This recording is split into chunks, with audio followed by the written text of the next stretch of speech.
Hello বন্ধুগণ, আমি সাধনা নতুন আরও একটা ঝাঁকানাকা রেসিপিতে তোমাদের সবাইকে স্বাগত জানাই। আজকে আমি তোমাদের সাথে শেয়ার করছি নরম তুলতুলে মুখে লেগে থাকার মতো দারুণ টেস্টি দুধ পিঠা রেসিপি। বানানো যেমন সোজা, খেতেও তেমন টেস্টি হয়। একবার বানিয়ে খেলে বারবার বানিয়ে খেতে ইচ্ছে করবে। এই শীতের সবথেকে সেরা দুধ পিঠা রেসিপিটি প্রথম থেকে শেষ পর্যন্ত দেখার জন্য তোমাদের কাছে অনুরোধ রইল। তো চলো দেখে নেওয়া যাক আজকের রেসিপি। তো বন্ধুগণ, ঝাঁকানাকা এই দুধ পিঠা রেসিপিটি বানানোর জন্য প্রথমে একটা মিক্সিং বোলের মধ্যে আমি এক বাটি দিয়ে দিলাম সুজি। এখানে 200 গ্রাম সুজি আছে, মানে এক প্যাকেট সুজি পুরোটাই দিয়ে দিলাম। সুজির মধ্যে স্বাদ মতো দিয়ে দিলাম লবণ, আর 2 চামচ ভর্তি করে দিয়ে দেবো ডেসিকেটেড কোকোনাট পাউডার, যেটাকে আমরা শুকনো নারকেলের গুঁড়ো বলি। এই শুকনো নারকেলের গুঁড়ো তোমরা যে কোনো বড় মুদিখানার দোকানে পেয়ে যাবে। হাতের কাছে যদি ডেসিকেটেড কোকোনাট পাউডার না থাকে, সেক্ষেত্রে তোমরা ফ্রেশ নারকেল মিক্সিং জারের মধ্যে একদম মিহি করে বেটেও দিয়ে দিতে পারো। এতে এই পিঠেগুলো খেতে কিন্তু দারুণ টেস্টি হবে। তো 2 চামচ ভর্তি করে ডেসিকেটেড কোকোনাট পাউডার দিয়ে দিলাম, আর আমি এর মধ্যে 3 চামচ ভর্তি করে দিয়ে দেবো চিনি। তাহলে এই পিঠেগুলো একটু মিষ্টি মিষ্টি খেতে হবে, খেতে কিন্তু দারুণ লাগবে। তো 3 চামচ ভর্তি করে চিনি দিয়ে দিলাম। এবারে সমস্ত শুকনো উপকরণগুলো সুজির সাথে খুব সুন্দর করে একদম ঘোটানাটা করে একটু মিশিয়ে নিতে হবে।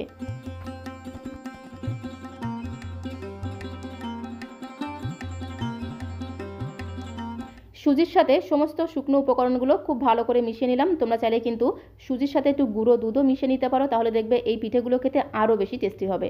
তো তারপরে আমি এর মধ্যে দিয়ে দেবো দুধটাকে আমি আগে থেকে জাল দিয়ে ঠান্ডা করে রেখেছিলাম, মানে নর্মাল টেম্পারেচারে রাখা দুধ।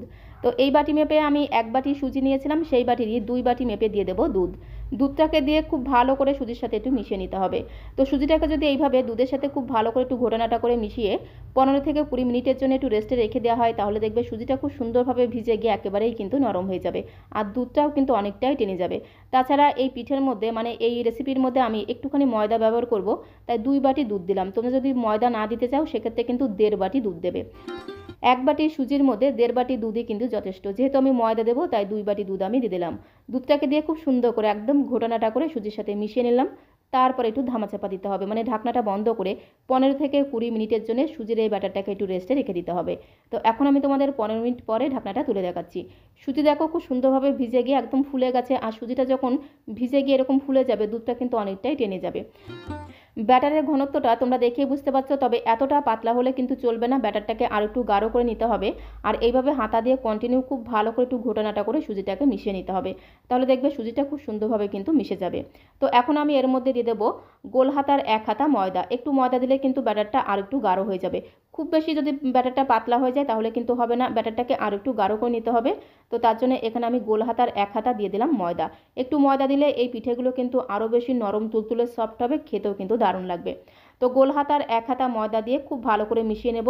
একটা হ্যান্ড হুইস্কারের সাহায্যে খুব ভালো করে ঘোটানাটা করে মিশিয়ে নিতে হবে, তাহলে ময়দার মধ্যে কোনো রকম লাম্পস থাকবে না, কোনো রকম দলা দলা ভাব থাকবে না। খুব সুন্দরভাবে কিন্তু ময়দাটা সুজির সাথে মিশে যাবে। তো সুজি আর ময়দা দেখো খুব সুন্দরভাবে মিশে গিয়ে দারুণ একটা ব্যাটার কিন্তু তৈরি হয়েছে। ঠিক এইরকম একটা ঘনত্বের ব্যাটার আমাদের তৈরি করতে হবে। তো এখন এই ব্যাটারটাকে একটা সাইডে আমি রেখে দেবো। আর এখানে দেখো আমি নিয়েছি 4টে স্টিলের বাটি। এইরকম ছোট ছোট স্টিলের বাটি আমাদের সকলেরই রান্নাঘরে থাকে। তো এখন এই বাটির মধ্যে খুব সুন্দর করে একটু ঘি লাগিয়ে নিতে হবে, যেহেতু এখন শীতকাল, আর শীতকালে ঘিটা জমে গেছিলো, তাই ঘিটাকে আমি একটু গালিয়ে নিয়েছি। গালিয়ে নেওয়ার পরে ঘিটাকে খুব ভালো করে বাটির সারা গায়ে এইভাবে লাগিয়ে নিতে হবে। চাইলে কিন্তু তোমরা একটু বাটার অথবা সাদা তেলও লাগাতে পারো, তবে যদি একটু ঘি লাগিয়ে নেওয়া হয়, তাহলে এই পিঠের স্বাদ আর গন্ধ দ্বিগুণ বেড়ে যাবে। বেশ একটু ঘি ঘি ঘ্রাণ পাওয়া যাবে, খেতে কিন্তু দারুণ লাগবে। তো প্রত্যেকটা বাটির সারা গায়ে এইভাবে খুব সুন্দর করে ঘি লাগিয়ে নিতে হবে, তাহলে পিঠেগুলোকে যখন ডিমোল্ড করব, একটা পিঠেও কিন্তু বাটির গায়ে লেগে যাবে না, পিঠেগুলো ভেঙে যাবে না, খুব সুন্দরভাবে কিন্তু পিঠেগুলো বাটি থেকে উঠে আসবে। তো বাটির সারা গায়ে একটু ঘি লাগিয়ে একটা সাইডে রেখে দিলাম। এখন আমি ফাইনালি ব্যাটারটাকে রেডি করব। সবশেষে ব্যাটারের মধ্যে যেটা দিতে হবে সেটা হচ্ছে ইনো। তো সুজির এই ব্যাটারের মধ্যে আমি 1 প্যাকেট ইনো দিলাম। ইনোর বদলে তোমরা কিন্তু 1/2 চামচ বেকিং পাউডারও দিতে পারো, বেকিং সোডা নয় কিন্তু, বেকিং পাউডার 1/2 চামচ দিয়ে দিতে পারো, অথবা আমার মতো করে এইভাবে 1 চামচ ইনোও দিতে পারো। ইনোটাকে অ্যাক্টিভ করার জন্য একদমই সামান্য পরিমাণে একটু জল ইনোর উপরে দিলেই দেখবে ইনোটা খুব সুন্দরভাবে কিন্তু অ্যাক্টিভ হয়ে যাবে। তারপর একটা গোল হাতার সাহায্যে খুব সুন্দর করে একদম ঘোটানাটা করে একটু মিশিয়ে নিতে হবে। আর ব্যাটারটাকে এইভাবে ইনো দেওয়ার পরে মেশাতে মেশাতেই দেখবে ব্যাটারটা একদম হালকা ফুলকা আর বেশ একটু ফ্লাফি হয়ে যাবে।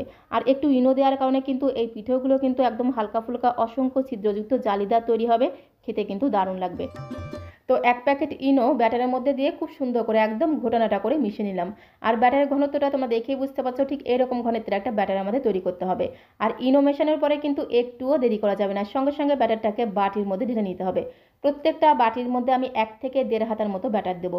বাটিটাকে কিন্তু পুরোপুরি ভরে দেওয়া যাবে না, একটু ফাঁকা রেখে রেখে ব্যাটারটা দিতে হবে। তো অর্ধেকটা পরিমাণে বাটি এইভাবে ফাঁকা রাখতে হবে, কারণ এই পিঠেগুলো যখন ভাপাবো, ভাপানোর পরে কিন্তু বাটিটা একদম ভরে যাবে। তার জন্য এরকম করে অর্ধেকটা পরিমাণে ফাঁকা রেখে রেখে ব্যাটারটাকে দিতে হবে। তো আমি 1 থেকে 1.5 হাতার মতো ব্যাটার বাটির মধ্যে দিয়ে দিলাম, আর এইটুকু ব্যাটার বাকি আছে, পরে আমি পিঠে বানিয়ে নেব। তো তারপরে প্রত্যেকটা বাটিকে এইভাবে একটু ড্যাব ড্যাব করে দিতে হবে, তাহলে বাটির মধ্যে এই ব্যাটারটা খুব সুন্দরভাবে সেট হয়ে যাবে। তো দেখো প্রত্যেকটা বাটির মধ্যে খুব সুন্দর করে আমি ব্যাটারটাকে সেট করে নিয়েছি। এবারে সরাসরি চলে আসতে হবে ওভেনের কাছে। গ্যাসের ফ্লেমটা অন করে দিয়ে কড়াইতে আমি আগে থেকেই কিন্তু জলটা গরম হতে বসিয়ে দিয়েছিলাম। জলটাকে কিন্তু এইভাবে আগে থেকে গরম হতে বসিয়ে দিতে হবে। জলটা দেখো একটু একটু ফুটতে শুরু করেছে। যখন এরকম জলটা একটু একটু ফুটতে শুরু করবে, তখন সেই একটু একটু ফুটন্ত গরম জলের উপরে এরকম একটা ঝাঁঝরি থালা আমি বসিয়ে দিলাম। তোমরা চাইলে কিন্তু সরাসরি কড়াইয়ের মধ্যে একটা স্ট্যান্ড বসিয়ে দিয়ে তার উপরে একটা থালা বসিয়ে দিয়ে সেই থালার মধ্যে বাটিগুলোকে এইভাবে সাজিয়ে বসিয়ে দিতে পারো, অথবা আমার মতো করে এইভাবে একটা স্টিলের ঝাঁঝরি থালা নিয়ে তার মধ্যে এইভাবে বাটিগুলোকে খুব সুন্দর করে সাজিয়ে একটু ধামাচাপা দিতে হবে, মানে ঢাকনাটা বন্ধ করে গ্যাসের ফ্লেমটা মিডিয়ামে রেখে চোখ বন্ধ করে 10 মিনিট পিঠেগুলোকে ভাপিয়ে নিতে হবে। আর ঢাকনার উপরে যে ছিদ্রটি আছে সেটা কিন্তু অবশ্যই বন্ধ করে দিতে হবে। গ্যাসের ফ্লেমটা মিডিয়ামে রেখে চোখ বন্ধ করে 10 মিনিট ভাপিয়ে নেব, তারপরে আমি তোমাদের দেখাচ্ছি।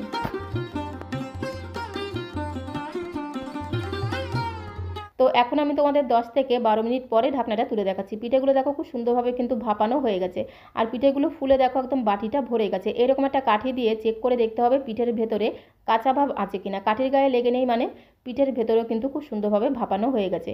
গ্যাসের ফ্লেমটা বন্ধ করে দিলাম। এবারে এই পিঠেগুলোকে একটু ঠান্ডা করে নিতে হবে। একটু ঠান্ডা করে নিলে কিন্তু পিঠেগুলো খুব সহজে ডিমোল্ড করা যাবে। তো পিঠেগুলো ওইদিকে ঠান্ডা হতে থাক, ততক্ষণে আমি একটু চিনির ক্যারামেল তৈরি করে নেব।